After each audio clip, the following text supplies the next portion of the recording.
राम राम भाई सारे ने। I hope you all are doing good. तो करते हैं हमारा आज का question solve and let's move one step ahead in this 45 day problem challenge. तो आज का जो क्वेश्चन है हमारा वो है जॉब सीक्वेंसिंग प्रॉब्लम, राइट। तो आई होप आप सबने यहाँ से एक बार ये क्वेश्चन रीड कर लिया होगा। तो हम डायरेक्टली चलते हैं अपने सॉल्यूशन की तरफ और वहीं पे समझते हैं कि क्या हमें इस क्वेश्चन में करने के लिए बोला गया और क्या जो है कंडीशंस वो गिवन है हमें। ओके, तो यहाँ पे मैंने पहले से लिख लिया है कि क्या क्या जो कंडीशंस हैं वो हमें दी गई हैं क्वेश्चन में। तो फर्स्ट थिंग इज कि हमें दिया क्या जाएगा इस क्वेश्चन में। तो हमें दिया जाएगा एक एरे जिसका हर एक जो एलिमेंट होगा वो एक जॉब को रिप्रेजेंट कर रहा होगा, और जो ये जॉब है ये हमें एक स्ट्रक्चर के फॉर्म में दिया गया होगा, राइट। जिसका जो पूरा स्ट्रक्चर का जो पूरा फॉर्मेट है वो हमें कोड के ऊपर दे दिया गया है, राइट। तो एक बार देख लेते हैं हम यहाँ पे। तो ये रहा हमारा स्ट्रक्चर जो एक जॉब को रिप्रेजेंट करेगा, जिसमें ये सब जो है वेरिएबल्स होंगे। तो एक बार देखते हैं। ओके, और जो हर एक जॉब होगा यानी कि हर एक स्ट्रक्चर होगा उस वो किस फॉर्मेट में होगा। उसका जो फर्स्ट एलिमेंट होगा वो एक जॉब आईडी को रिप्रेजेंट करेगा, उसका जो सेकंड एलिमेंट होगा वो डेडलाइन को रिप्रेजेंट करेगा, और उसका जो थर्ड एलिमेंट होगा वो एक प्रॉफिट को रिप्रेजेंट करेगा, उस पर्टिकुलर जॉब से जो भी एसोसिएटेड प्रॉफिट हमें मिलने वाला है, राइट। और इसके नेक्स्ट पॉइंट में हमें क्वेश्चन में क्या दिया गया है कि हम एक टाइम पे एक जॉब ही कर सकते हैं। तो हम ये नहीं कर सकते कि हम मल्टीपल जॉब्स एक टाइम पे परफॉर्म कर सकें, राइट। और जो नेक्स्ट पॉइंट है वो है कि profit can be earned if performed under deadline. तो हमें जो भी किसी भी जॉब के साथ एसोसिएटेड प्रॉफिट है, यानी कि जो भी प्रॉफिट हमें इस यहाँ पे दिया जाएगा वो हम तभी अर्न कर सकते हैं अगर हम उस पर्टिकुलर जॉब को गिवन डेडलाइन के अंदर परफॉर्म करते हैं, राइट। अदरवाइज हमें वो प्रॉफिट नहीं मिलेगा, और हमें इससे कोई फ़र्क नहीं पड़ेगा कि हम किस ऑर्डर में जो है हमारी जॉब्स हैं उनको कर रहे हैं। ओके, और जो लास्ट थिंग है वो है कि हमें ये सब कंडीशंस को देखते हुए हमें मैक्सिमम प्रॉफिट जो है वो रिटर्न करवाना है कि हम मैक्सिमम कितना प्रॉफिट अर्न कर सकते हैं किसी भी पर्टिकुलर ऑर्डर में जो है जॉब्स को परफॉर्म करके। तो बेसिकली हमें मतलब किस चीज़ से इस क्वेश्चन में कि हम किस ऑर्डर में ये जॉब्स को करें ताकि जो हमारा प्रॉफिट है वो मैक्सिमाइज कर सकें, और हर एक जॉब या फिर मैक्सिमम नंबर ऑफ जॉब्स को हम गिवन डेडलाइन के अंदर कर जाएं, राइट। तो सबसे पहले एक एग्जांपल लेते हैं और उसी के थ्रू इस क्वेश्चन को डिस्कस करने की कोशिश करते हैं। तो लेट्स से हमें जो दिया गया एरे है वो कुछ ऐसा है जिसका जो जॉब 1 है वो ये है, एंड जॉब 2 जो है वो है 2,2,50 लेट्स से। जॉब 3 जो है वो है 3,3 लेट्स से 60, एंड जॉब 4 जो है वो है 4,4,70, राइट। तो हर एक जॉब का जो फर्स्ट एलिमेंट है ये है इसका जॉब आईडी, ये है डेडलाइन, ये है प्रॉफिट। तो अगर इस पर्टिकुलर एग्जांपल में देखें तो हम क्या सोचेंगे कि ओके, हम स्टार्टिंग से इसको ट्रेवर्स करना स्टार्ट करेंगे और देखेंगे कि गिवन डेडलाइन के अंदर हम इसको परफॉर्म कर रहे हैं या फिर नहीं। और एक जो एडिशनल चीज़ और इस क्वेश्चन में दी गई थी वो था कि हर एक जॉब को हम 1 यूनिट टाइम में ही परफॉर्म कर रहे हैं, राइट। कोई भी जॉब हो जिसका प्रॉफिट ज़्यादा है कम है उससे हमें फ़र्क नहीं पड़ता, हर एक जॉब को करने के लिए हमें 1 यूनिट ऑफ टाइम ही चाहिए, राइट। तो हम क्या सोचेंगे कि हम इसको ट्रेवर्स करते हैं और देखते हैं कि इसको हम इसकी डेडलाइन के अंदर परफॉर्म कर सकते हैं या नहीं, और इसको इसका जो प्रॉफिट है उसको ऐड करते जाते हैं। तो लेट से हम एक वेरिएबल बनाते हैं इंट करंट करके, लेट से इसको 1 से इनिशिएट करते हैं, और हम यहाँ पे जाएंगे अब कि इसका जो डेडलाइन है वो करंट के इक्वल या फिर बड़ा है। तो हम ऑब्वियसली इसको कर सकते हैं, यानी कि अगर इसका डेडलाइन 2 है लेट से, तो अभी हमारे पास टाइम है ना, तो हम इसको परफॉर्म कर सकते हैं इजीली। तो हम क्या करेंगे, इसके प्रॉफिट को ऐड कर लेंगे। फिर हम दूसरी जॉब पे जाएंगे, हम फिर से वही देखेंगे, और इस बार जो है हमारा करंट 2 हो जाएगा, क्यों? क्योंकि 1 यूनिट ऑफ टाइम हमने इस जॉब को करने में यूज़ कर लिया। तो अब जो है हम इसको करंट को कर देंगे 2, यानी कि इसका डेडलाइन अगर 2 या 2 से बड़ा हुआ तो हम इसको परफॉर्म कर सकते हैं। लेकिन अगर यहाँ पे लेट्स से 1 होता तो हम अब इसको नहीं कर सकते, क्योंकि हम करंट को 2 पे लेकर आ चुके हैं और 1 यूनिट ऑफ टाइम हमारा ऑलरेडी इसमें यूज़ कर चुके हैं। तो पहली चीज़ तो है कि हम इसको सिंपल एसिड रिवर्सल में सॉल्व करें।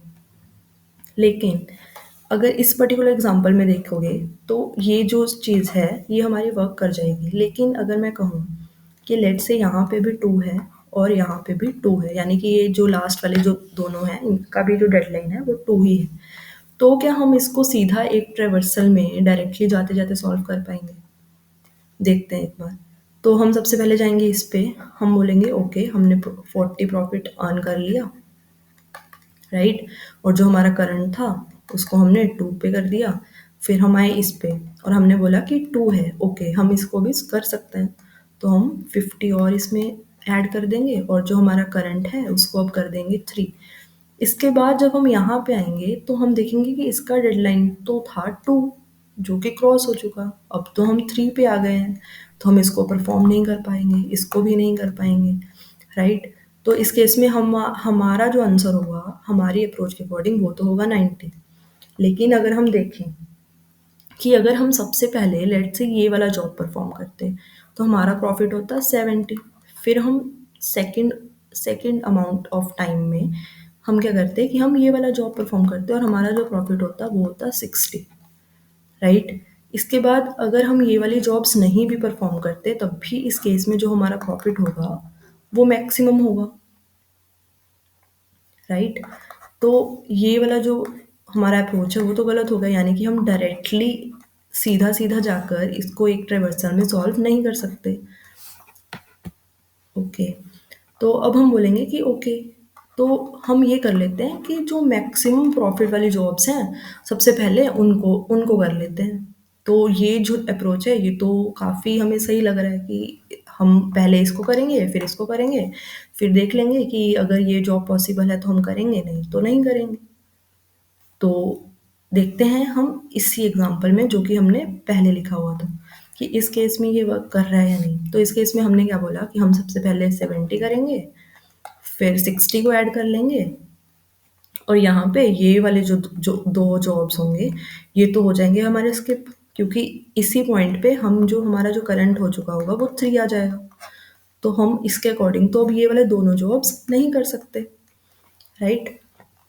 तो हम बोलेंगे कि यही हमारा मैक्स प्रॉफिट है। लेकिन इस केस में अगर हम देखें कि हम स्टार्टिंग से स्टार्ट करें, यानी कि हम सबसे पहले ये वाला जॉब जो है परफॉर्म करें, तो हमारा प्रॉफिट होगा 40 और हमारा करंट जो होगा वो होगा 2।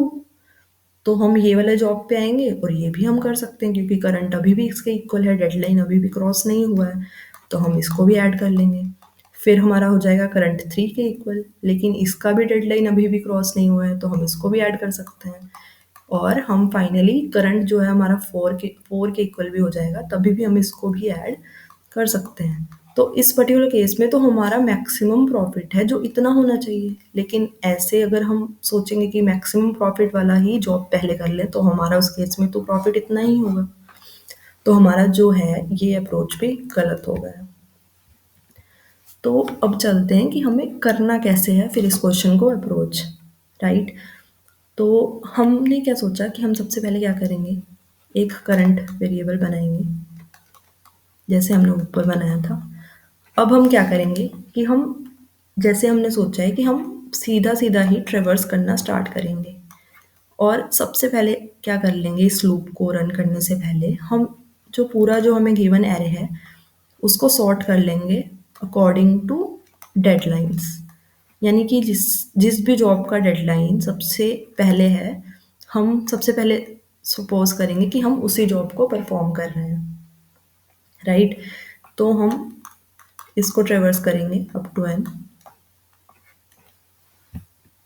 हम क्या बोलेंगे कि ओके, अगर हमारा जो एरे का एलिमेंट है, उसका डेडलाइन क्रॉस नहीं हुआ है, जैसे कि हम यहाँ पे हमेशा चेक कर रहे थे, राइट? इसका डेडलाइन क्रॉस नहीं हुआ था, फिर हमारा करंट 2 पे आया और इसका भी डेडलाइन 2 या फिर 2 से ग्रेटर ही होना चाहिए, तो हम इसको कर सकते हैं।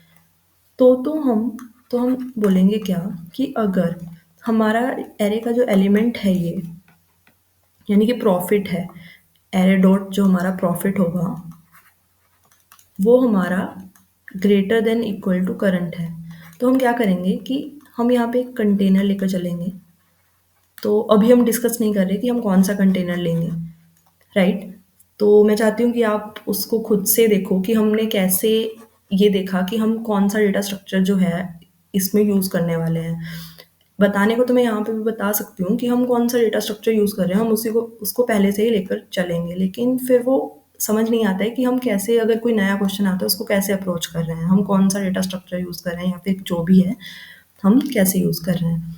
तो हम लेट से यहाँ पे बोलते हैं कि हम एक कंटेनर में इस प्रॉफिट को पुश करवा देंगे, राइट? फिर हम बढ़े आगे। तो अब बात आती है कि अगर डेडलाइन क्रॉस हो चुका है, जैसे कि हमने यहाँ पे ये वाला केस कंसिडर किया था जिसमें जो था हमारा ये 2 था, तो हम एक बार फिर से लिख लेते हैं इसको। तो लेट्स से 1 1 40, 2 2 50, 3 2 60 एंड 4 2 70, राइट? तो सबसे पहले हम यहाँ पे गए, हमने इसको पुश करवा लिया कंटेनर में, फिर हम यहाँ पे गए, हमने इसको भी पुश करवा लिया कंटेनर में, लेकिन हम जैसे ही यहाँ पे गए तो हमने देखा कि इसका डेडलाइन तो हो गया अब क्रॉस, और हमारा जो करंट है वो तो अब आ चुका है 3 पे। तो अब हम क्या करेंगे,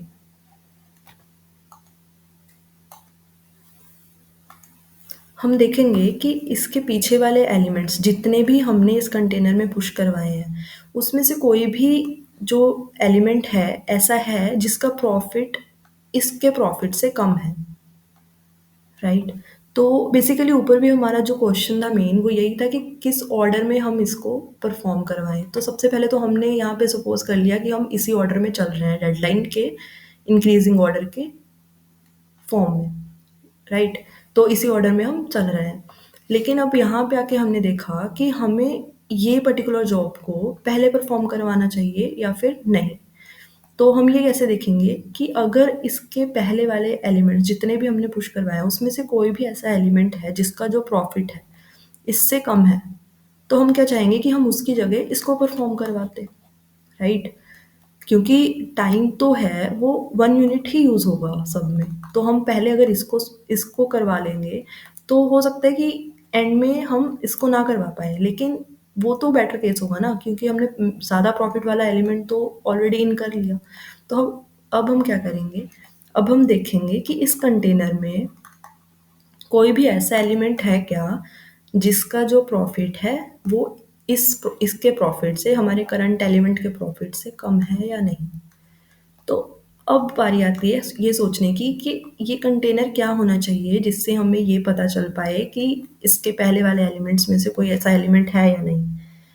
तो यार ये कंटेनर जो है वो हमारा वो होगा एक प्रायोरिटी क्यू, बेसिकली एक मिनिमम प्रायोरिटी क्यू जिसका जो टॉप पे एलिमेंट होगा वो क्या होगा, मिनिमम, राइट? तो अगर हम इसमें प्रॉफिट हर बार पुश करवा रहे हैं तो इसके टॉप पे जो हमेशा प्रायोरिटी क्यू हमेशा ऐसे इसको अरेंज करेगा कि इसका जो टॉप एलिमेंट होगा वो हमेशा एक मिनिमम प्रॉफिट को रिप्रेजेंट कर रहा होगा। तो जैसे ही हम यहाँ पे आएंगे इसका जो टॉप एलिमेंट होगा वो क्या होगा, हमारा 40, राइट? तो हम क्या करेंगे कि हम बोलेंगे कि इसको पॉप करवा दो, जो भी मिनिमम प्रॉफिट है यानी कि टॉप पे है उसको पॉप करवा दो, और उसकी जगह पे हम क्या करेंगे कि इसको पुश करवा दो, प्रायोरिटी क्यू डॉट पुश हमारा जो है करंट प्रॉफिट, यानी कि array of I dot profit, right? तो ऐसे हमने क्या किया कि हमने ये भी देख लिया कि इसके पहले का कोई भी ऐसा एलिमेंट जिसका प्रॉफिट इससे कम हो हम उसको अपनी प्रायोरिटी क्यू में ना रख लें। ऐसा करने पे क्या होगा कि हमारा जो मैक्सिमम प्रॉफिट होगा वही हमें एंड में मिलेगा, क्योंकि हम कोई भी ऐसा जो जॉब है उसको पहले नहीं कर रहे जिसका प्रॉफिट कम हो, यानी कोई भी ऐसा जॉब छोड़ नहीं रहे जिसका प्रॉफिट मैक्सिमम हो। राइट? तो एक तरह से हमने जो सभी कंडीशंस हैं उनको फॉलो करते हुए हमारा जो मैक्सिमम प्रॉफिट है वो निकाल लिया। तो ऐसे करके हम जैसे ही लूप से बाहर आएँगे, हमारी प्रायोरिटी क्यू में जितने भी एलिमेंट्स होंगे, वही हमारा होगा कि नंबर ऑफ जॉब्स हमने कितने परफ़ॉर्म किए, उसका जो नंबर होगा, राइट? और इनका जो सम होगा क्योंकि हर एक जो है वो एक प्रॉफिट को रिप्रेज़ेंट कर रहा है एलिमेंट प्रायोरिटी क्यू का, तो इनका जो भी सम होगा वही होगा हमारा मैक्सिमम प्रॉफिट, राइट? अब अगर इसकी हम टाइम कॉम्प्लेक्सिटी और स्पेस कॉम्प्लेक्सिटी की बात करें, तो ये होगी हमारी ऑफ एन, क्योंकि हम पूरा जो है एलिमेंट एरे जो भी गिवन है हमें, उसको एक ही बार ट्रेवर्स कर रहे हैं, राइट? और जो हमारा स्पेस कॉम्प्लेक्सिटी है वो भी होगा हमारा ऑफ एन, क्योंकि हम हर एक जो एलिमेंट है उसको पुश करवा रहे हैं हमारे प्रायोरिटी क्यू में। बेसिकली हम हर एलिमेंट को नहीं करवा रहे हैं, लेकिन स्टिल वर्स्ट केस में हमारा जो स्पेस कॉम्प्लेक्सिटी होगा वो यही होगा, राइट? तो चलते हैं एक बार कोड की तरफ और देखते हैं कि कैसे हम इसको कोड कर सकते हैं। तो यार ये है हमारा दिया गया जो हमें था फंक्शन, जिसमें एक जॉब एरे करके हमें दिया गया है, यानी कि ये बेसिकली ये एरे है जिसमें हर एक एलिमेंट जो है एक स्ट्रक्चर को रिप्रेजेंट कर रहा है, और इस स्ट्रक्चर का जो पूरा फॉर्मेट है वो हमें यहाँ पे दिया गया है, राइट? तो हमने सबसे पहले क्या किया, हमने इसको एरे को सॉर्ट कर दिया एक फंक्शन के अकॉर्डिंग, जिसमें हम क्या कर रहे हैं कि हम डेडलाइन के इंक्रीजिंग ऑर्डर में इसको सॉर्ट कर रहे हैं, राइट? इसके बाद हमने क्या किया, एक हमने मिनिमम प्रायोरिटी क्यू जो है उसको इनिशियलाइज किया यहाँ पे, एक करंट वेरिएबल जो कि हमें हेल्प करेगा हर एक एलिमेंट पे जाके उसका डेडलाइन कंपेयर करने के लिए, तो उसको हमने इनिशियलाइज कर लिया। फिर हमने एक लूप चलाया, राइट? और हमने हर बार क्या कंपेयर किया कि अगर तो उसका डेडलाइन हमारे करंट से बड़ा या फिर उसके इक्वल है, तो हमने बिना कुछ सोचे उसको प्रायोरिटी क्यू में पुश करवा दिया और करंट जो है उसको इंक्रीज़ कर दिया। और अगर नहीं, यानी कि जो डेडलाइन है वो क्रॉस हो चुका है, तो हमने देखा कि क्या कोई और एलिमेंट ऐसा है जिसका प्रॉफिट कम था लेकिन फिर भी हमने उसको डाल लिया इसमें, तो हमने उसको पॉप करवा दिया और उसकी जगह हमारा जो करंट एलिमेंट है उसको पुश करवा दिया, राइट? इसके बाद जो पूरा हमने लूप जो है उसको ट्रेवर्स कर लिया, तो हमने क्या किया कि एक टोटल नाम से वेरिएबल बनाया। तो बेसिकली हम उसमें क्या करने वाले हैं कि हम अपने जो पूरा प्रॉफिट है हर एक एलिमेंट जो प्रायोरिटी क्यू में अभी भी स्टोर्ड है, उसको हम ऐड करने वाले हैं। तो हमने हर बार प्रायोरिटी क्यू के टॉप एलिमेंट को ऐड किया, उसको पॉप करवाया, यानी कि बेसिकली हम यहाँ पे एक प्रायोरिटी क्यू को ट्रेवर्स कर रहे हैं, राइट? तो एंड में हमने क्या किया, ये टोटल और नंबर ऑफ जॉब जो कि प्रायोरिटी क्यू का साइज़ ही होगा, उसको रिटर्न करवा दिया, राइट? तो आई होप यार आप सबको ये सॉल्यूशन जो है क्लियर होगा। This is all from my side for this video. Thank you so much.